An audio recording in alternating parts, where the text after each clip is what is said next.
outside there were a number of protests. The South African Federation of Trade Unions and its affiliates are unhappy with the proposed 350 rand a month basic relief of distress grant. They say it needs to become a basic income grant of a minimum 1,500 rand a month. The EFF, also unhappy, has rejected the budget. They want government to cancel the loans from the World Bank. Nobesuthu Hejana has been following the protest. She joins us now. Hello, Nobesuthu. So, talk to us about the feeling among organisations. They gathered outside Parliament from this morning.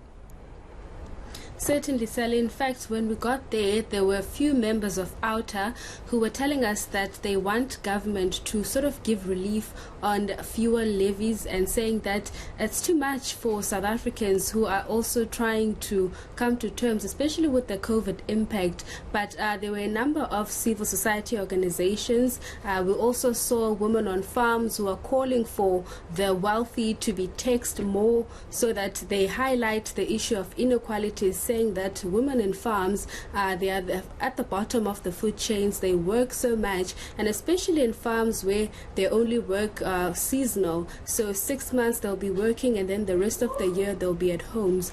But we also heard from an organization that is speaking on behalf of the LGBTQ plus community, as well as people who are unemployed. That's access to Chapter 2. They were talking about facilities that need to be made accessible to the youth and job creations. But this is what Phumeza had to say about some of those demands they wanted the minister to highlight.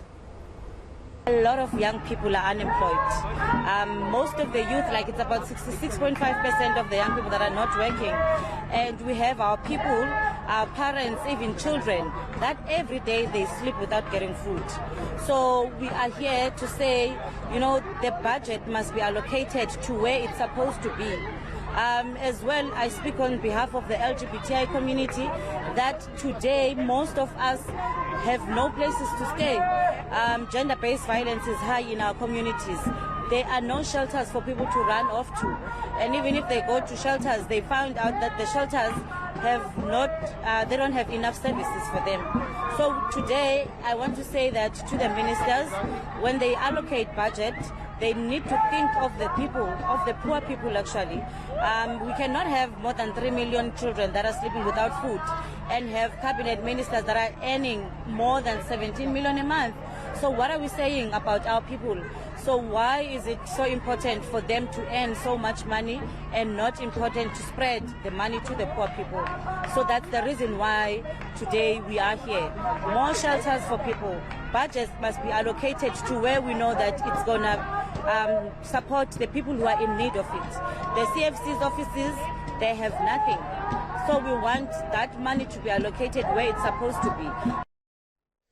And trade unions were also protesting outside Parliament or the City Hall. They're rejecting the budget, and they have also been quite concerned about the public sector wage bill, which the Finance Minister has clearly indicated has to have a very, very marginal increase this year. So they're saying that 350 is not enough, and if you look at the economy at this stage, it does not favor those who are poor or who are out of jobs. So they wanted the minister to focus more on job creations. And when we spoke to Bridget from SAMU, who was saying that they go to Parliament every year to demand or submit memorandums, but it's always the same when it comes to the budget speech. Nothing much changes. So they want the government or the minister to increase the grant and make it a minimum wage, which is 1,500 rands a month. And this is what she had to say about some of those issues affecting the poor.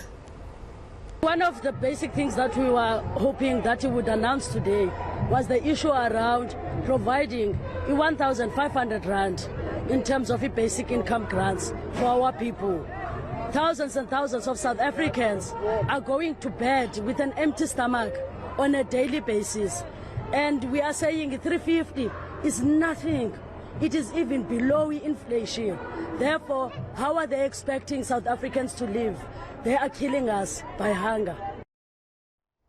All right, so that's, of course, that 350 Rand relief of distress grant. That is going to some 10 million South Africans a month who have absolutely no form of income. It'll be interesting to speak later to trade unions to speak about this very thorny issue of public servants' wage increases, which is not going to be high and that is not going to make public servants happy. But also outside was the economic freedom fighters, and they're calling on government to return the World Bank loan.